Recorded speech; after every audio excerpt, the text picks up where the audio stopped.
সারা রাজ্যের মানুষ এই বিজেমূল তথ্যতে বিশ্বাস করে নিয়েছিল, এই বাইনারি পলিটিক্সকে বিশ্বাস করেছিল। অনেকেই ভেবেছিলেন যে বিজেপিকে আটকাতে গেলে তৃণমূলই নাকি পারবে, আবার অনেকে ভেবেছিলেন তৃণমূলের হাত থেকে বাঁচতে গেলে বিজেপির শরণাপন্ন হতে হবে। কিন্তু দিনের শেষে আমরা কি দেখলাম? এরা শুধুমাত্র এই বাইনারি পলিটিক্স করলো, আমাদের রুজি রুটির কথা বললো না। আমি শ্রমিক আমার কথা বলছে না, আমি কৃষক আমার কথা বলছে না, আমি ভ্যান চালক আমার কথা বলছে না, আমার ইনকাম যাতে বাড়ে আমার কথা নিয়ে একটাও বলছে না। কাদের কথা বলছে? ওই পুঁজিপতিদের কথা বলছে, শিল্পপতিদের কথা বলছে, যেখানে বেশি দূরে ইনকাম করা যাবে, যেখান থেকে কাটমানি বেশি পাওয়া যাবে, তাদের হয়ে আওয়াজ তুলছে। এই সময় এসেছে আমডাঙ্গাবাসী সহ ব্যারাকপুরের মানুষের উদ্দেশ্যে বলবো, যেহেতু এটা আমডাঙ্গা লোকসভার মধ্যে প্রোগ্রাম করছি, আমডাঙ্গা বিধানসভার মধ্যে প্রোগ্রামটা হচ্ছে, এই সাধনপুরের মাঠে দাঁড়িয়ে আমি আমডাঙ্গাবাসীর উদ্দেশ্যে বলবো, আসুন এগিয়ে আসুন। এখন তো আপনারা বুঝতেই পারছেন, না বিজেপি না তৃণমূল, এরা বিজেমূল। এই শক্তিকে পরাস্ত করতে হবে, বিজেমূলকে বাংলা থেকে বিতাড়িত করতে হবে। বাংলা থেকে বিতাড়িত করে পার্লামেন্টে ব্যারাকপুর থেকে ইন্ডিয়ান সেকুলার ফ্রন্টকে পৌঁছাতে হবে। তাই তো নাকি ভাই? এই তাই রাজি আছেন তো নাকি ভাই? যারা এসেছেন রাজি আছেন তো নাকি? আপনারা ঝিম মেরে যাচ্ছেন কেন? কখন থেকে প্রোগ্রাম শুরু হয়েছে? 5:30 থেকে হয়েছে বলে কি ঝিম মেরে যাচ্ছেন? হ্যাঁ, একটু চার্জ করে দেবো। হ্যাঁ হবে চার্জ? গতকালকে তাপসদার করে চার্জ হয়েছে, আজকে হবে চার্জটা? হ্যাঁ, ব্যারাকপুরের দল বদলু অর্জুন বাবুর বুকটাকে একটু কাঁপাতে হবে তো নাকি? অনেক ভোট লুট হয়েছে, মনে পড়ছে আমাদের কথা। অর্জুন বাবু ক্ষমতায় আসার পরে, তিনি এমপি হওয়ার পরে যেভাবে ব্যারাকপুরের ওখানে অত্যাচার হয়েছিল, বিভিন্ন জায়গায় অত্যাচার হয়েছিল, তখন কিন্তু পার্থ বাবুরা ভয়ে বাড়ি বাইরে বার হয় না, আমাদেরকে দায়িত্ব নিয়ে ওখানে শান্তি ফিরাতে হয়েছিল। তাই এই লোকসভা নির্বাচনে না অর্জুন বাবুকে ভোট দেবো, না পার্থ বাবুকে ভোট দেবো, আমরা দায়িত্ব নিয়ে আমাদের ভোট পাঠিয়ে দিয়ে আমাদের লোককে পার্লামেন্টে পাঠাবো। যখন হামলা হয়েছিল, অত্যাচার হয়েছিল বীজপুরে, তখন পার্থবাবুরা যায়নি কিন্তু শান্তি ফিরাতে। তখন ব্যারাকপুরে এই কেউ যায়নি শান্তি ফিরাতে, আমাদেরকে দায়িত্ব নিয়ে হয়েছিল। ওখানকার যারা লিডার ছিল তাদেরকে বুঝিয়ে বাঝিয়ে অনেক কষ্ট হয়তো প্রকাশ্যে এসে করতে পারেনি, অনেক ক্ষেত্রে গোপন থেকেও যাতে শান্তি ফিরে তার চেষ্টা আমরা চালিয়েছিলাম। তাই এখান থেকে তো একটা বার্তা দিতে হবে। এই যে মানুষজন দেখেছে, এই অন্তত 8-10 হাজার মানুষকে দেখে পার্থবাবু ওর ভয় খেতে শুরু করে দিয়েছে।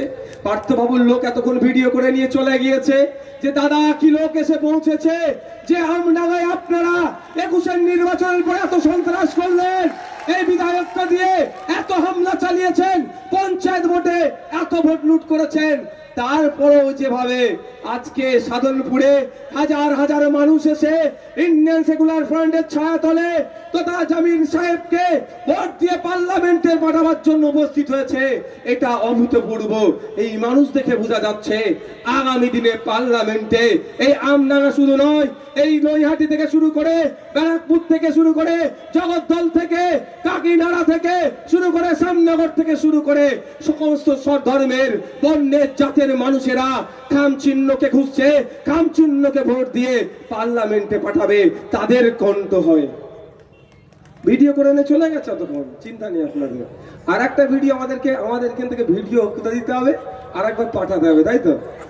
হ্যাঁ হবে, একবার হবে। বুঝতে পারছেন কি কথা বলছি? এমনি লাইট কম দিয়েছে, ওই জন্য রাগ করছিলাম। এই তো হয়ে গেছে, সিগন্যাল দিয়ে দিয়েছে, আর একবার হোক তো। ফ্ল্যাশটা আস্তে আস্তে অন করুন তো, ফ্ল্যাশটা অন করুন তো, অনেক দূরে দূরে আছে, ফ্ল্যাশটা অন করুন তো। সবার হয়ে গেলে আওয়াজ দেবেন, তারপরে বলবো।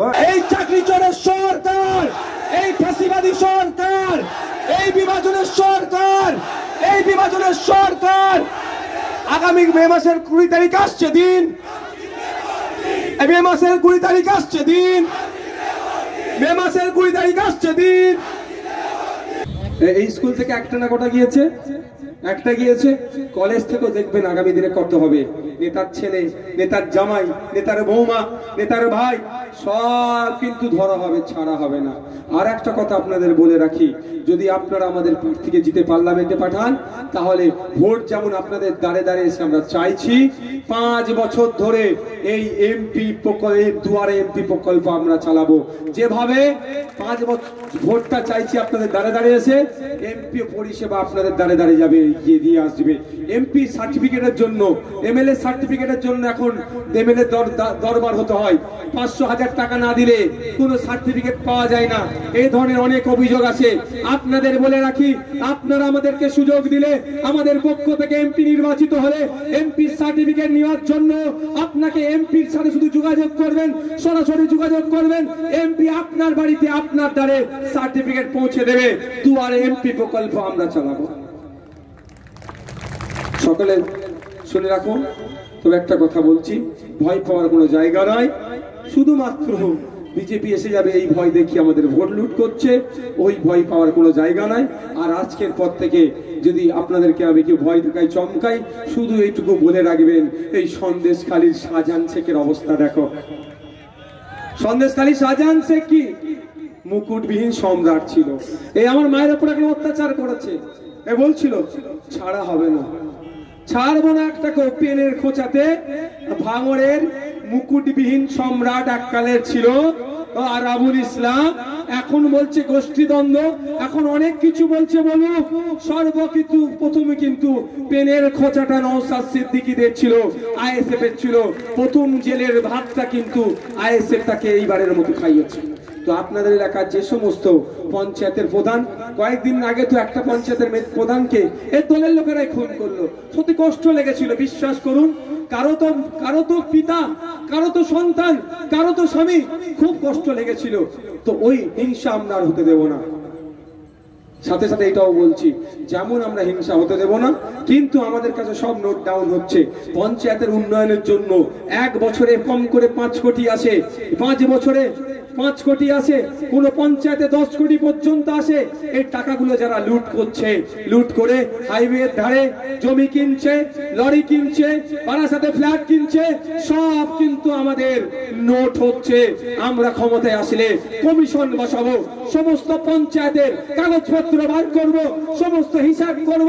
যাদের দেখবো হিসাব বহির্ভূত হচ্ছে, তাদের বাড়ি, গাড়ি, জমি, জায়গা, ফ্ল্যাট সমস্তটাই নিলামে আমরা তুলে দেব। নিলামে তুলে দিয়ে যে টাকাটা আসবে, সেই টাকাটা কোষাগারে দিয়ে, জনগণের টাকা কোষাগারে ফিরিয়ে আবার জনগণের কাজে আমরা ব্যবহার করব। তাদেরকে বলেন প্রস্তুত থাকতে, তাদেরকে বলবেন ছাড়া 1 ইঞ্চি ছাড়া যাবে না। হ্যাঁ, আমরা মারের বদলা মারের রাজনীতি করি না, খুনের বদলা। কার নিউ টাউনে বাগান বাড়ি আছে, কে দীঘায় হোটেল কিনে রেখেছে, কিছু কিছু কিন্তু তথ্য আমাদের কাছে এসেছে। ও বেনামে কিনে রাখলেও কি হবে, যেখান থেকে রেজিস্ট্রেশন হচ্ছে তারা তো আমাদের ভালোবাসার মানুষ ভাই। যে বিক্রি করছে আর যে কিনছে, সাক্ষীর সইটা যে দিচ্ছে, মনে রাখবে সেই কিন্তু আমাদের ভালোবাসার মানুষ। এদের অত্যাচারের কারণে আসতে পারছে না, সেই ভোটও কিন্তু আমাদের আসবে। তাই আপনাদের বলি, ভয় পাওয়ার কোনো জায়গা নাই, লড়ে নিতে হবে আপনার অধিকার। ব্রিটিশদের পিরিয়ডে যেভাবে অত্যাচার করত, আমাদের স্বাধীনতা সংগ্রামীরা যদি ভাবতো যে আমরা এদের সাথে পেরে উঠতে পারবো না, এদের সাথে পেরে উঠতে পারবো না, তাহলে কিন্তু আমরা আজ ওভাবে স্বাধীন হতে পারতাম না। কিন্তু আমাদের স্বাধীনতা সংগ্রামীরা বিনয় বাদল দীনেশ, আশফাকুল্লাহ থেকে শুরু করে, ভগৎ সিং থেকে শুরু করে, ক্ষুদিরাম থেকে শুরু করে, প্রীতিলতা ওয়াদ্দেদার থেকে শুরু করে, বিরসা মুন্ডা থেকে শুরু করে সকলে ঐক্যবদ্ধ হয়েছিল।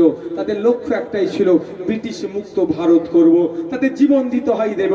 তারা জীবন উৎসর্গ করেছিল বলে ব্রিটিশ মুক্ত ভারত পেয়েছি। আমাদের লড়াইটা থাকবে গণতান্ত্রিক প্রক্রিয়াতে, দুর্নীতি মুক্ত বাংলা করব, দুর্নীতি মুক্ত বিভাজন মুক্ত দেশ গড়ব। এই দেশ গড়তে গিয়ে যদি জেল খাটতে হয় নওশাদ সিদ্দিকীকে, একবার কেন 100 বার জেল খাটতে নওশাদ সিদ্দিক প্রস্তুত হচ্ছে। সকলে ভালো থাকবেন, সুস্থ থাকবেন, আস্তে আস্তে এখান থেকে বিদায় নিন।